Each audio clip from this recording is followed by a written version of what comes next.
Souvenez-vous, 3 campus de Grand Santi avaient été placés en quarantaine par la préfecture le 23 avril dernier suite à la découverte d'un foyer épidémique.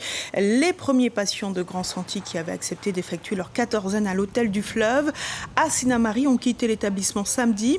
L'établissement se prépare à recevoir les nouveaux cas testés positifs. Daniel Fermont, le sous-préfet, directeur général de la sécurité et de la réglementation, fait le point sur les entrées et sorties dans ce centre dédié. Il est au micro de Franz Montauban et Isabelle Lerouge. Depuis donc le début de la crise, nous avons eu 31 personnes.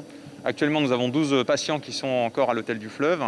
Les prochaines personnes qui sont donc testées négativement, si le test est négatif, vont pouvoir quitter et rentrer chez elles, donc vers notamment Grand Santi.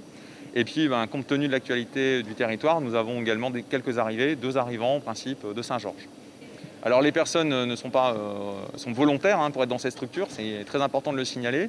C'est elles qui se mettent à l'écart en fait, de leur famille, de leur lieu de vie, pour justement éviter la propagation du virus. Et ces personnes, dans le cadre de la quatorzaine hôtel du Fleuve, du coup, passent une quatorzaine qui est au calme, qui est aussi évite un facteur de propagation à toute autre personne, notamment, il n'y a pas de contact avec des Sinnamariens, ce qui est très important. Suivez l'info sur Guyana Première, télé, radio et internet.